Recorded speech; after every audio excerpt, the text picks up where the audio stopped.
ایاک نعبد و ایاک نستعین۔ سب سے پہلے تو شوکت ترین آپ کو، آپ کی ساری ٹیم کو، جنہوں نے بڑی محنت سے یہ آج پروگرام کو یہاں تک پہنچایا کہ آج ہم اس کی لانچ کر رہے ہیں۔ میں آپ سب کو خاص طور پہ خراج تحسین اس لیے پیش کرتا ہوں کہ اصل میں یہ ہمیں 74 سال پہلے یہ پروگرام شروع کرنا چاہیے تھا۔ دیکھیں، میں یہ سمجھتا ہوں کہ ہم نے ایک بڑی 74 سال پہلے بہت بڑی غلطی کی، اور میں آپ کو بتاتا ہوں وہ غلطی کیا ہے۔ ہم یہ سمجھتے تھے کہ ایک وقت پہ ہمارا ملک خوشحال ہو جائے، ہمارے پاس اتنا پیسہ آ جائے، اس کے بعد ہم پھر ایک پاکستان کو فلاحی ریاست بنائیں۔ اور یہ جو سوچ ہے نا کہ پہلے پیسہ اکٹھا ہوگا، پہلے ملک میں سرپلس ہوگا، ہمارے پاس پیسہ ہوگا، پھر وہ ہم غریبوں کی طرف لگائیں گے، میں یہ سمجھتا ہوں کہ یہ فنڈامنٹلی غلط فیصلے تھے۔ دیکھیں، مدینہ کی ریاست کی میں کیوں بات کرتا ہوں؟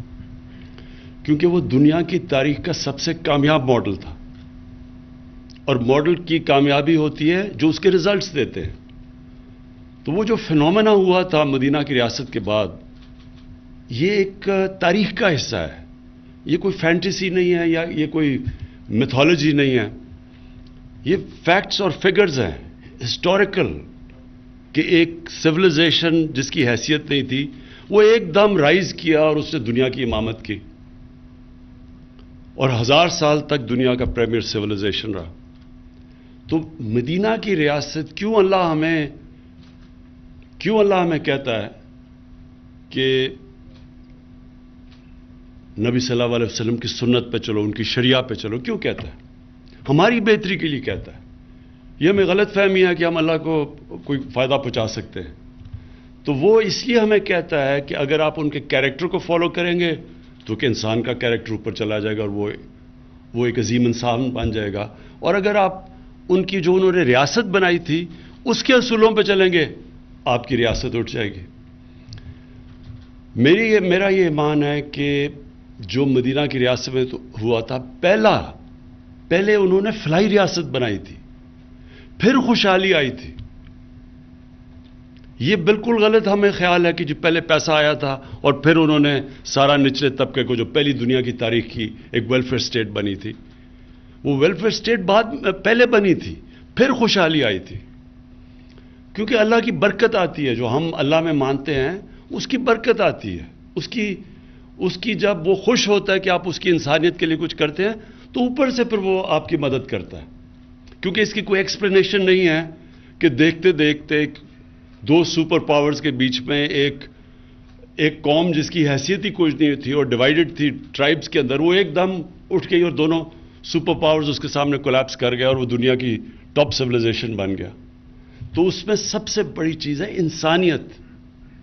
جس قوم میں انسانیت ہوتی ہے اللہ کی برکت آتی ہے اس کے اوپر، اور ساتھ ساتھ اس کے انصاف۔ یہ دونوں اللہ کے حکم ہیں، انصاف اور انسانیت۔ یہ بیسز ہے ایک سویلائزیشن کا۔ اب آپ دو قومیں دیکھ لیں، ایک ہی جتنی آبادی دونوں کی، ایک طرف ہندوستان دوسری طرف چائنا۔ 35 سال پہلے دیکھ لیں، 40 سال پہلے تقریباً ایک ہی ساتھ تھے دونوں۔ آپ ان کے سوشل انڈیکیٹرز دیکھ لیں، تقریباً ساتھ تھے وہ۔ آج چائنا آسمان پہ پہنچ گیا ہے اور ہندوستان میں وہی ایک جزیرہ ہے بہت امیر لوگوں کا اور نیچے غربت ہے۔ چائنا نے وہ جو ہم چاہتے ہیں، چائنا نے وہ اصل میں مدینہ کا ماڈل فالو کیا۔ انہوں نے نیچے سے طبقے کو اوپر اٹھایا، اور چائنا جب گیا تو انہوں نے باقاعدہ بتایا کیا سٹیپس لیے گئے کہ انہوں نے اپنے نچلی طبقے کو کس طرح اوپر اٹھایا، کیسے پاورٹی ایلیویشن میں کیا، اور پھر کیسے انہوں نے ان لوگوں کو باقاعدہ پروگرامز بنا کے 10 سال 15 سال 20 سال کے پروگرامز بنا کے انہوں نے اپنے نچلے طبقے کو اوپر اٹھایا، اور وہ چیز کی جو دنیا کی تاریخ میں کبھی کسی نے نہیں کی۔ یعنی جن نمبرز میں انہوں نے لوگوں سے غربت سے نکالا، اور پھر ابھی شی جن پنگ نے اناؤنس کیا کہ ہم نے ایکسٹریم پاورٹی ختم کر دی ہے۔ تو آپ وہی دیکھ لیں کہ ہندوستان آج کدھر ہے اور وہ چائنا کدھر پہنچ گیا ہے. سو ہمارا جو فنڈامنٹل پرنسپلز ہم نے اس قوم میں جو ہمیں اڈاپٹ کرنے چاہیے تھے، جب ہم نے ایک بہت بڑا، ہمارے فاؤنڈنگ فادرز نے کہا کہ یہ مثالی اسلامی فلاحی ریاست بنے گی، یہ جو فیصلہ تھا اس کے اوپر کبھی عمل ہی نہیں ہوا اور ایک ایلیٹسٹ سسٹم بن گیا. جو آپ اور چیزیں چھوڑ دیں، تعلیم کا نظام لے لیں، یہ کتنی بڑی ایک ملک کی بدقسمتی ہے کہ ایک چھوٹے سے طبقے کو آپ انگلش میڈیم پڑھا دیں اور وہ نوکریاں ان کو دلوا دیں، باقی جو آپ کی عوام ہے وہ بیچاری اوپر ہی نہیں آ سکتی. ایجوکیشن اپارٹھائڈ، کیا آپ ایک طبقے کے لیے ایک تعلیم، دوسروں کے لیے نیچے، اور پھر ایک دینی مدرسے چل رہے ہیں. کبھی کسی نے کوشش نہیں کی اس کو سنتھسائز کرنے کے لیے کہ ایک ملک ہے، ایک قوم ہے، اس کا کورس سلیبس تو ایک ہو، لیکن کیونکہ ہماری طرح کی ایلیٹ فائدہ اٹھا رہی تھی اس سے، ہمارے بچوں کو اچھی نوکریاں مل رہی تھیں، ہمیں کوئی انسینٹو نہیں تھا کہ چینج کریں سسٹم. کیونکہ نیچے جو، اور پھر نیچے سے جو اوپر آتا تھا، جو لوگ اردو میڈیم سے پڑھ کے ایونچولی اپنی زندگی بہتر کر لی، وہ اپنے بچے انگلش میڈیم میں بھیج دیتے تھے. ان کو بھی جب وہ پارلیمنٹ میں بھی آ جاتے تھے، وہ ادھر پہنچ جاتے تھے جدھر وہ فیصلے کر سکتے تھے، تب بھی انہوں نے وہ سسٹم نہیں چینج کیا، کیونکہ وہ پھر بینیفیشری بن گئے اس ایلیٹس سسٹم کے. اور اس لیے میں شفقت آپ کو خاص طور پہ یہ خراج تحسین پیش کرتا ہوں، جو پہلی دفعہ پاکستان کی تاریخ میں ہم نے اب یہ بڑا مشکل اٹیمپٹ کیا چینج کرنے کا یہ سسٹم، کہ ہم نے ایک کورس سلیبس ایک بنایا. اور کتنی آوازیں آ رہی ہیں اس کو آبجیکٹ کرنے کے لیے. شرم نہیں آتی ان لوگوں کو کہ آپ کو پتہ ہے کہ ناانصافی کا سسٹم ہے، اس کے بعد بھی کامنٹ کر رہے ہیں جی پیچھے لے کے جا رہے ہیں لوگوں کو. یعنی کہ سمجھ نہیں آئے کہ پیچھے کیسے جا رہے ہیں. اگر آپ ساروں کو لیول پلینگ فیلڈ دیں گے کہ وہ بھی انگریزی سیکھیں تو پیچھے کیسے جا رہے ہیں. دوسری چیز جو شوکت نے بات کی کہ ہمارا جو سسٹم بن چکا ہے وہ سارا ایلیٹ کے لیے بن چکا ہے.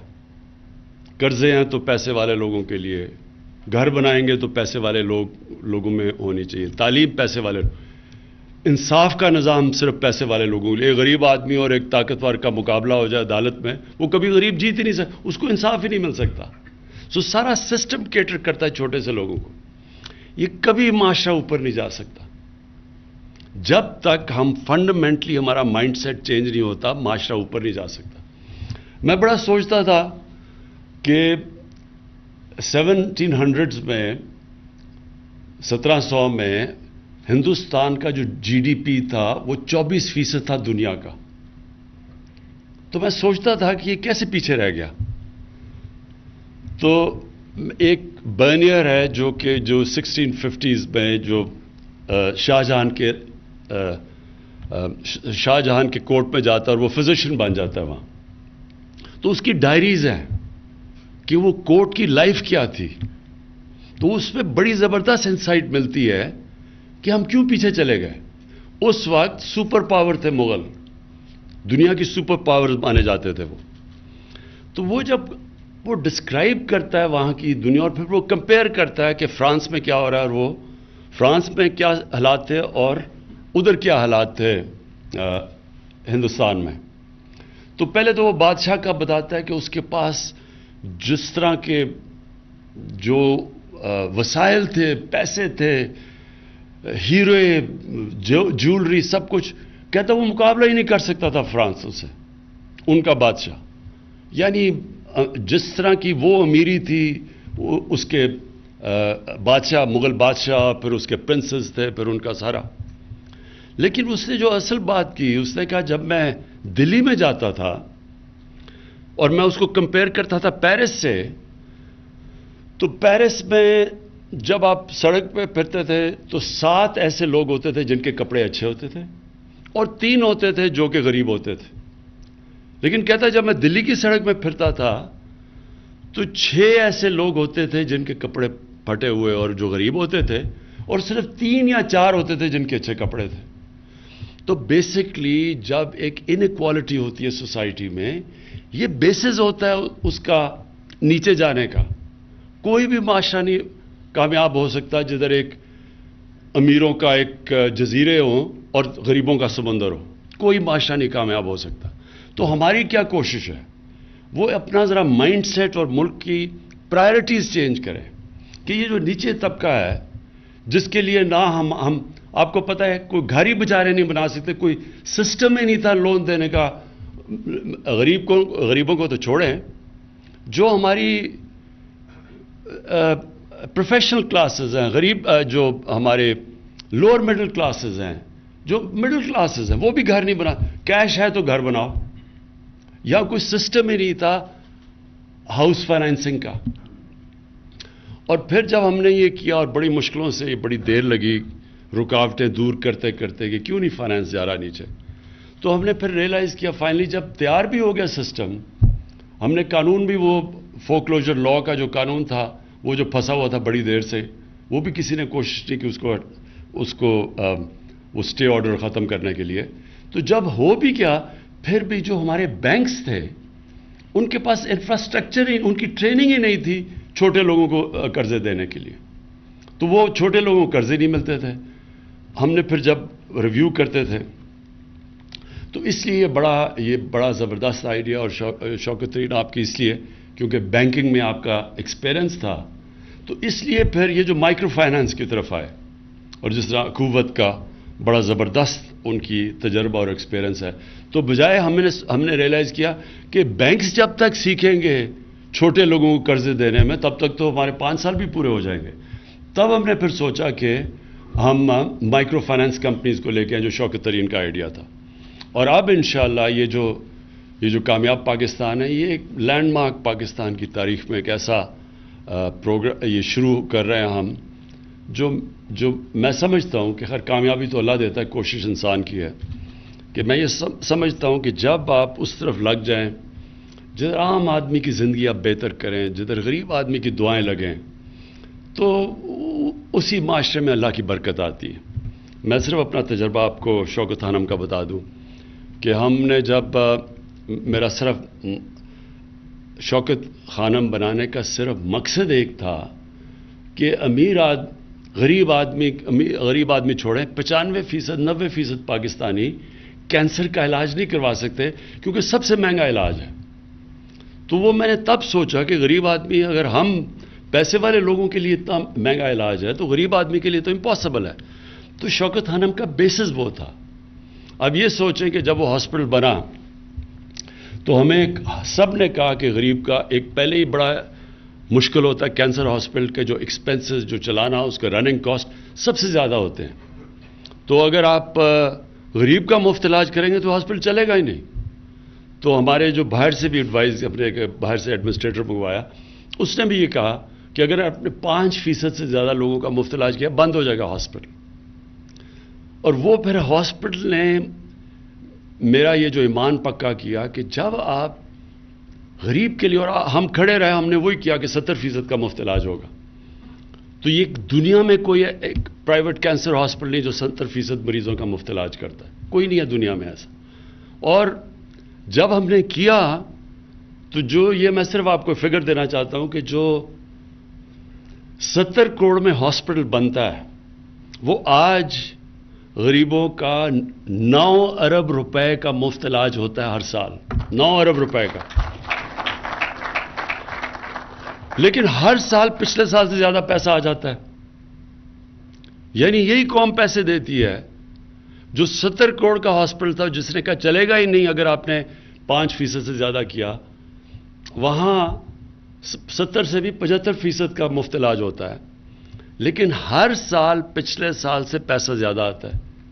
تو اگر میں یہ کہوں کہ میں کوئی دنیا کا مارکیٹنگ جینیس ہوں کہ یہ میں کدھر سے پیسے لیا، یہ نہیں ہے. یہ اللہ کی برکت آتی ہے. غریب کی وہ آواز سنتا ہے، اس کی تکلیف میں اس کی دعائیں سنتا ہے. اور یہ ہم نے فنڈامنٹل غلطی کی ہے پاکستان میں. ہم نے یہ کبھی سوچا ہی نہیں کہ وہ جو لوگ جو نیچے طبقہ پیچھے رہ گیا ہے اس کے لیے ہم نے کیا کرنا ہے. ہماری ساری سوسائٹی کیٹر نہیں کرتی ان لوگوں کے لیے. ہماری یہ ملک میں سب سے زیادہ جنراسٹی ہے. یہ سب سے زیادہ خیرات دیتا ہے ملک، لوگ دیتے ہیں. لیکن گورنمنٹ جس کو لیڈ کرنا چاہیے تھا وہ سارے سسٹمز ہی بن چکے ہیں ایلیٹ کے لیے.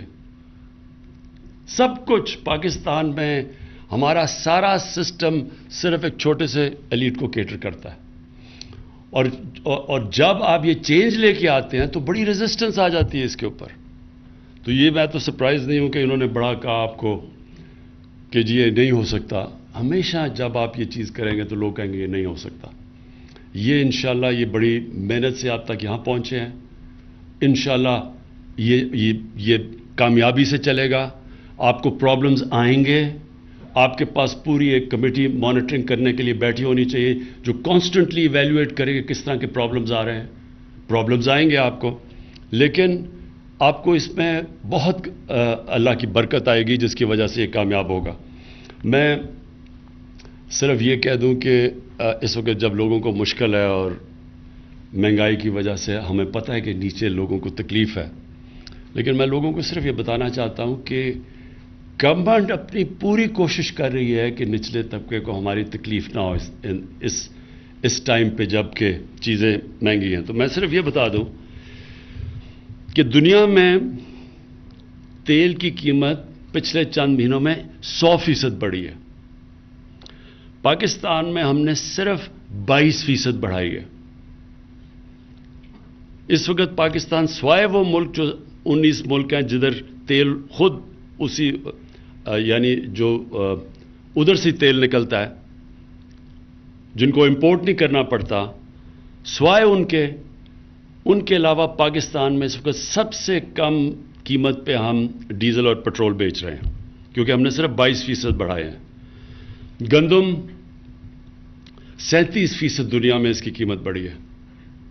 یہ جو سارا کرنچ آیا ہے کووڈ کی وجہ سے دنیا میں جب سپلائی لائنز افیکٹ ہوئی ہیں تو اس وقت 37%. پاکستان میں ہم نے صرف 12% بڑھائی ہے. چینی دنیا میں 40% اس کی قیمت اوپر گئی ہے. پاکستان میں ہم نے صرف 21% بڑھائی ہے.